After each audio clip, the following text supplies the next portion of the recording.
अच्छा अरिथमेटिक में क्या क्या बता दिए थे, जो प्रॉपर्टी बता दिए थे ना। Yes. अच्छा अरिथमेटिक में लिख दीजिए। अरिथमेटिक में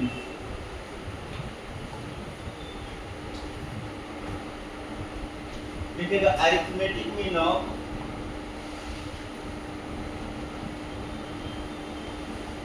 ए एंड बी। ए बराबर लिखिएगा a प्लस बी बाई 2। ठीक है, फिर लिखिएगा अरिथमेटिक मीन ऑफ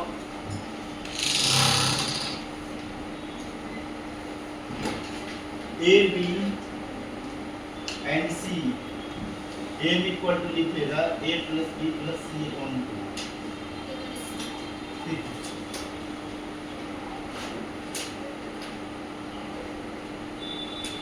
लिखिएगा तीसरा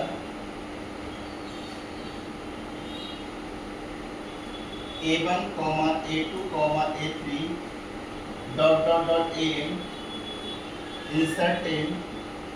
inserted between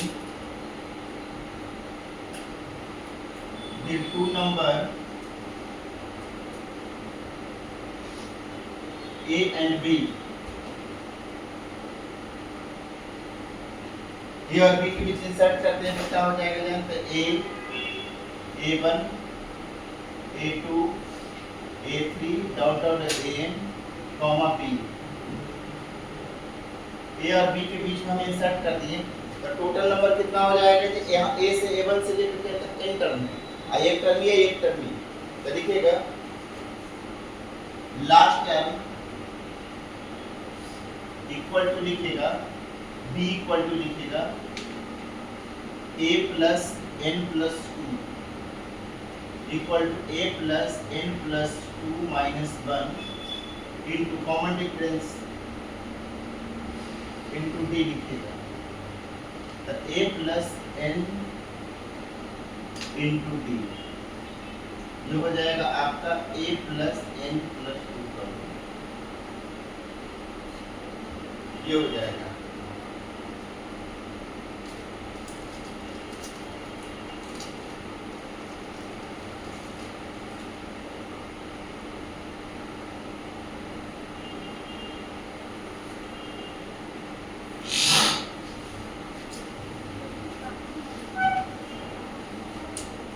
चलिए नोट कर लीजिए।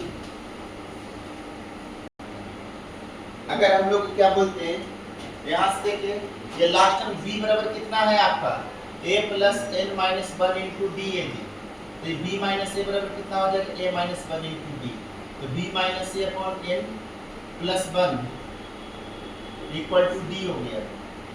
तो फर्स्ट टर्म कितना है आपका निकालना रहेगा, फर्स्ट टर्म का मतलब होता है a का वैल्यू तो यही है। सेकंड टर्म कितना है जी, सेकंड टर्म a1 का वैल्यू क्या होगा जानते हैं, a प्लस डी, जो वैल्यू आपका दिया हुआ a1 का क्योंकि AP में है तो a प्लस डी का वैल्यू यहाँ से पुट कर दीजिएगा b minus a upon n plus 1। अब देखिए थर्ड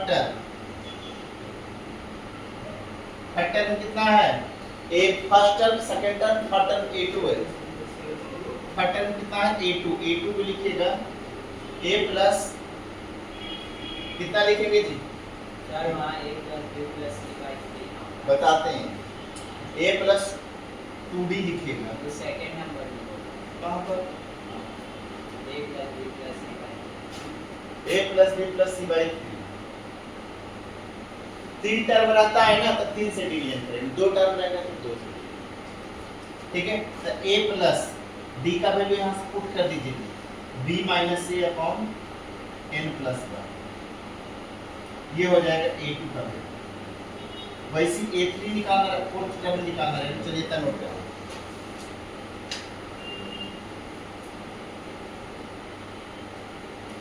फोर्थ टर्म निकालना रहेगा तो इसको क्या लिखेंगे, फोर्थ टर्म को a3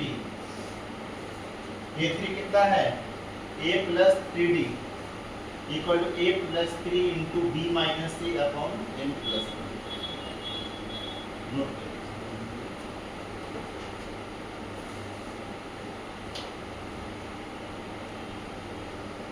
एक रख दीजिए x2, एक रख दीजिए x3 और एक ये 4 नंबर रख दिए। ठीक है, तो हमें एपी में ये बताना है वो नंबर सारे। तो देखिए ये कितने टर्म हो गया जी, 1 2 3 4 5 6, कितने टोटल टर्म हुआ? तो इनका वैल्यू कितना हो गया?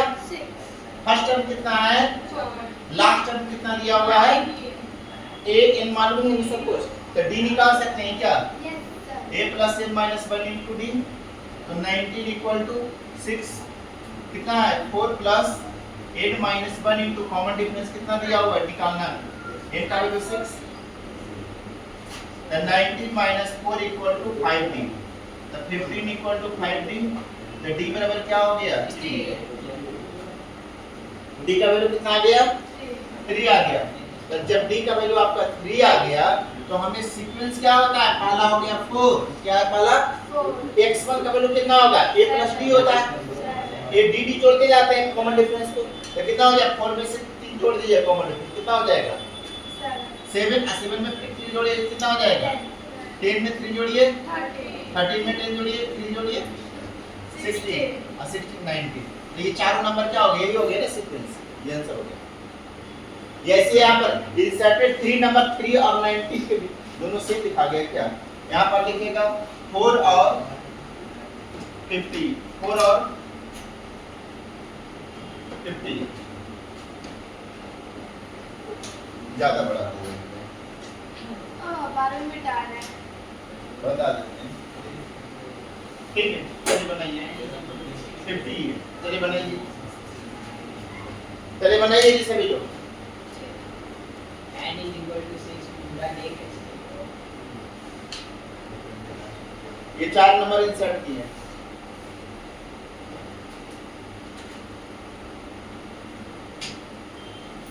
हाँ जैसे में ये 4 नंबर हमने इंसर्ट किया था, कितने टोटल हुआ 1 2 3 4 6 टर्म हो गए, द नंबर ऑफ टर्म 6 हो गए, ए मालूम है फर्स्ट टर्म और लास्ट टर्म मालूम है, डी निकल गया।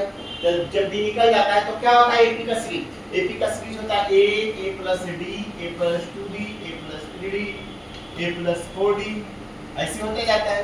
तो पहला टर्म तो 4 है, कॉमन डिफरेंस जोड़ते जाइए, a plus d 4 plus 3 7 7 plus 3 ऐसे जोड़ते जाएंगे।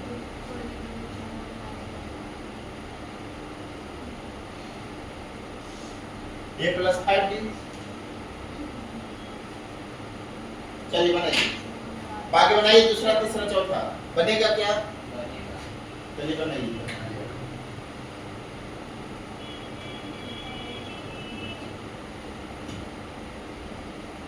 इंसर्ट का मतलब होता है उसके अंदर रख रहे हैं, लिखेंगे S3 क्या लिखेंगे, a sequence a1 a2 a3 dot n are in GP, then a2 upon a1 equal to a3 upon a2 equal to a4 upon a3 equal to constant r अगर होता है तो उसको हम लोग ज्योमेट्रिक प्रोग्रेशन GP में करते हैं। मतलब सेकंड टर्म और प्रीसीडिंग टर्म का रेशियो अगर r हो रहा है, मतलब third term upon second term, fourth term upon second term, third term उसका रेशियो हमेशा समान आता है तो उसको हम लोग GP में करते हैं। सर वो वाला समझाइए तो कौन सा, ये वाला हां सर पूरा अभी बताया ना, a2 upon a1 कितना होता है r होता है, a3 upon a2 कितना होता है r होता है, a4 upon r, हर कंडीशन में सेम। यहाँ पर देखें जो ये चीज है वही चीज चाहिए, खाली नंबर में लिखा हुआ है abc, ये और ये दोनों सेम चीज है। ठीक है, ये 3 9 27, 9/3 कितना होता है 3 आ रहा है क्या, 27/2 3 आ रहा है। देखिए इसमें तो हर बार 3 3 3 आ रहा है नहीं आ रहा, यहाँ वेरिएबल में इसके r आ रहा है, abc पता नहीं ना a का bc का वैल्यू क्या है, इसलिए इसका नाम r रखा है। ठीक है, तो यहाँ पर देखिए 3 3 3 आ रहा है, इसमें देखिए 4 8 16 32 64, तो 8 upon 4 2 होता है, 16 upon 8 2 होता है, 32 upon 16 कितना होता है 2 होता है, तो कॉमन इस हर बार 2 2 2 आ रहा है सब। ठीक है, तो सेकंड टर्म प्रीसीडिंग टर्म का रेशियो अगर हर कंडीशन में समान आए, सेम आए, उसको हम लोग जीपी में बोलते हैं। इसमें 2 आ रहा है, इसमें 3 आ रहा है, ठीक है, तो इसको हम लोग जीपी में बोलते हैं। क्लियर है? और एग्जांपल देखिए तो समझ में आएगा। देखिएगा रहेगा 5 10 20 40 80 अप टू सो ऑन। देखिए सेकंड टर्म 10/5 कितना होता है जी 2, ठीक है 20/10 कितना होता है 2, 40/20 कितना होता है 2, 80/40 कितना होता है 2। तो हर कंडीशन में रेशियो क्या आ रहा है 2 आ रहा है क्या, तो इसको आप लोग जीपी में बोलेंगे 10/5 20 बोलो second term preceding term, third term second term, fourth term third term, fifth term fourth term, हमेशा रेशियो समान आए तो जीपी में। समझ में आ गया होगा समझ। चल अब इसका डेफिनेशन लिख लीजिए जी, ज्योमेट्रिक प्रोग्रेशन का डेफिनेशन लिखिएगा। देखिएगा ए सीक्वेंस A1 A2 A3 जो अभी बोले वही चीज लिख रहे हैं एन आर इन जीपी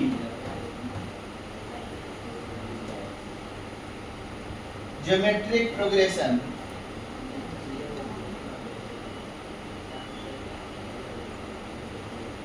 देखिए A2 each term is non-zero and n plus 1 a के प्लस 1 लिखिएगा अपॉन a के r ब्रैकेट में constant for all a greater than equal to 1। ठीक है the constant ratio is called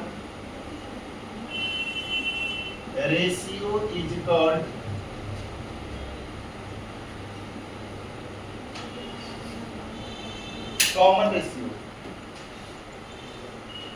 constant ratio को common ratio कहते हैं जी। It is represented by r से रिप्रेजेंट करते हैं कांस्टेंट वैल्यू r से रिप्रेजेंट a के प्लस 1 अपॉन a के। चलिए नोट कर लीजिए A sequence A1 A2 A3 to An are called geometric progression में कहते हैं। For all के बाद आप क्या लिखते हैं? यहाँ पर for all k greater than equal to 1। for all k का वैल्यू 1 के बराबर होगा या 1 से बड़ा होगा।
हो गया।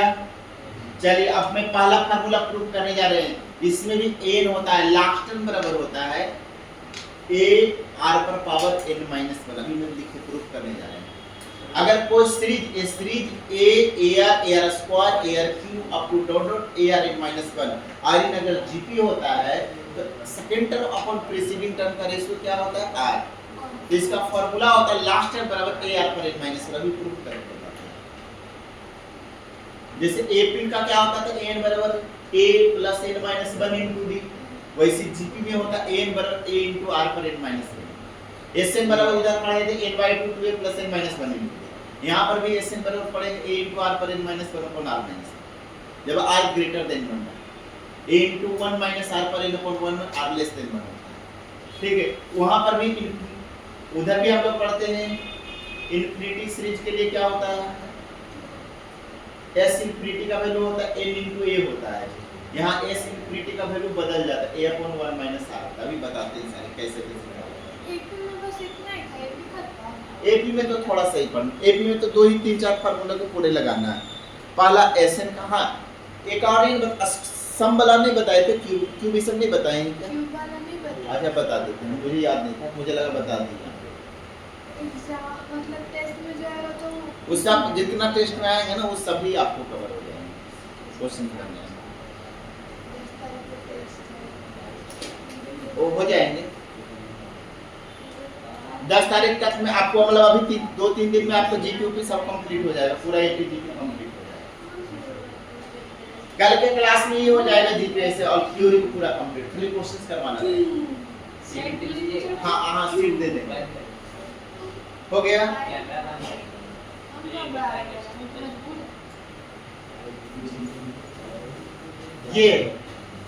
ये दिया हुआ है। तो क्या होता है इसके अंदर आगे दिया जाता है AR अपॉन A R होता है AR स्क्वायर अपॉन AR कितना होता है R, AR Q upon AR square कितना होता है जी R, AR पर पावर n माइनस 1 अपॉन कितना हो जाएगा AR पर पावर n माइनस 2 कितना हो जाएगा। सेकंड टर्म प्रीसीडिंग टर्म का रेशियो हमेशा क्या होता है R होता है, याद रखिए। तो ये इसको हम लोग जीपी इसको फर्स्ट टर्म कहते हैं, इसको सेकंड टर्म कहा जाता है, इसको थर्ड टर्म कहते हैं, इसको क्या बोलते हैं फोर्थ टर्म, फिफ्थ टर्म, और इसको nth टर्म बोलते हैं। याद रखिए first term, second term, third term, fourth term, fifth term, ठीक है। एपी में आपको बताए थे तो a plus d a plus 2d up to dot a plus n minus 1 into d R in AP. तो उसमें a1 का मतलब होता था a, a2 मतलब a प्लस d, a3, तो सेम उसी तरह से यहाँ पर भी होता है। तो पहला फार्मूला प्रूव करने जा रहे हैं, जिसका prove that n equal to a r पर power n minus 1 where a equal to first term, R equal to common ratio and n equal to number of term।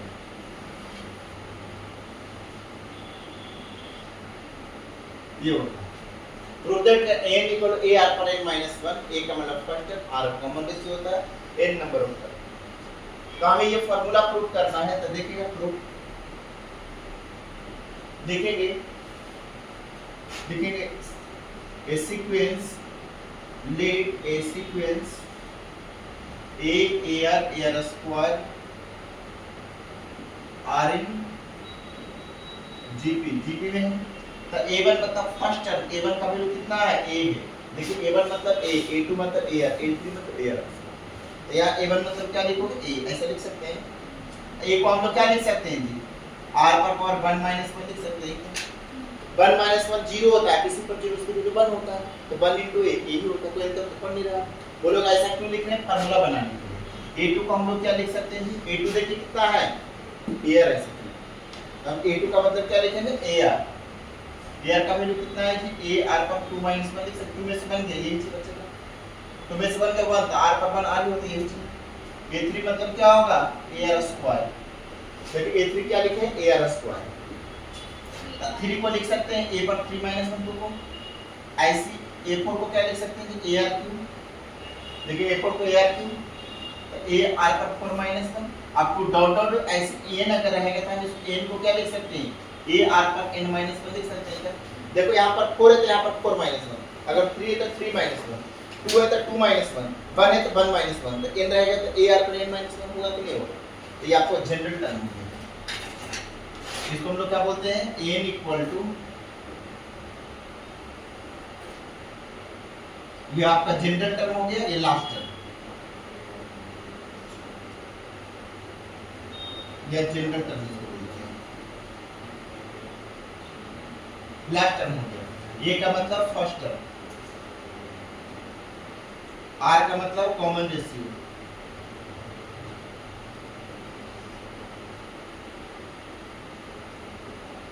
n मतलब number of term,